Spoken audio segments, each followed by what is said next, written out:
Subcommittee, Jasmine Crockett. I apologize.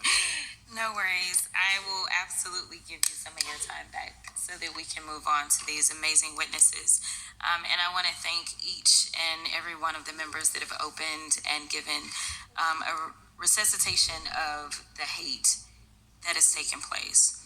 I want to go a little bit further, though, since I can skip over some of my remarks about Nick Fuentes and about Elon and others. And I want to be clear that one of the things that is so hurtful to me that we have consistently discussed as I've been out on the road is the fact that there is a consistent rise in hate in general in this country.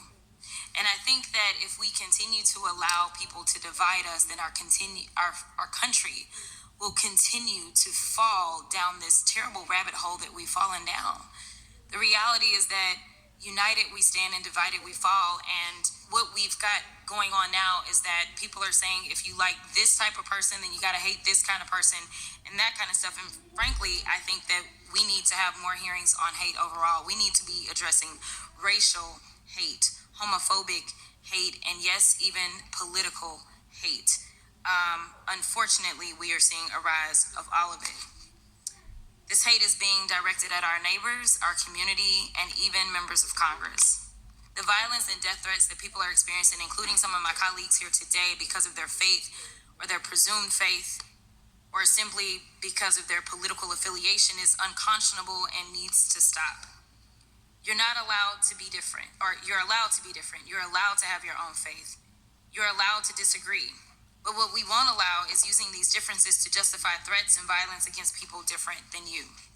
Everyone, including Congress and the president, needs to do all that we can to reject hate and violence in all forms. But to do that, then my colleagues need to be honest about what's allowed this behavior to flourish. That means confronting the fact that Donald Trump has played a significant role in emboldening this behavior by repeatedly legitimizing extremists who've continued to spread and promote anti-Semitism and religious hate. Growing up, we were told we need to lead by example, lead others in a way that you see the world or how you think it should be.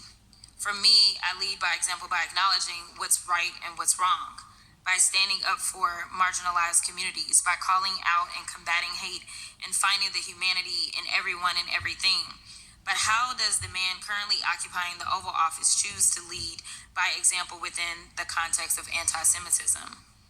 It's Trump who again invited Nick Fuentes. It's holding a press conference to say that there, quote, were some very fine people on both sides, end quote, after Charlottesville. And we know that the reason we have to talk about Charlottesville is because there were white supremacists who flocked to that city and held torches and Nazi flags chanting, "You will not replace us." Is Trump refusing to condemn the January 6th insurrectionists who carried Nazi flags into these very halls of Congress, and then after all of that, deciding to pardon them? It's Trump who recruited Elon Musk, and we know that he not only did the Nazi salute on the inaugural stage, but he also told Germany 2 days before Holocaust Remembrance Day that, quote, there is too much focus on past guilt.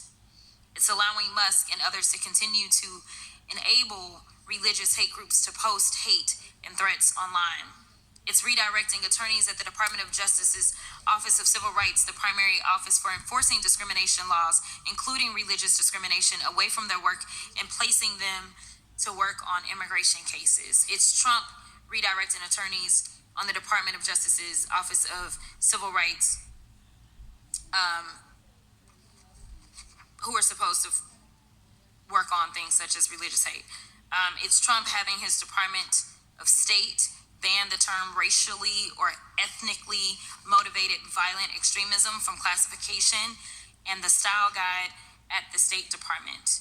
That is how Trump is supposedly leading by example here. Now, you'd think that an administration wanting to take this seriously would place highly qualified individuals in agency roles tasked with combating religious terrorist hate, threats, and violence, and yet Trump hasn't even cleared that low hurdle, because we know that we ended up with Thomas. The guy that Trump currently has in charge of the Department of Homeland Security's Center for Prevention Programs and Partnerships, a division tasked with working with state and local governments and other stakeholders to prevent terrorism, including religious terrorism, is just 23 years old, with no experience in government, anti-terrorism, or really anything else. The person, Thomas, took over for had over 2 decades of national security experience.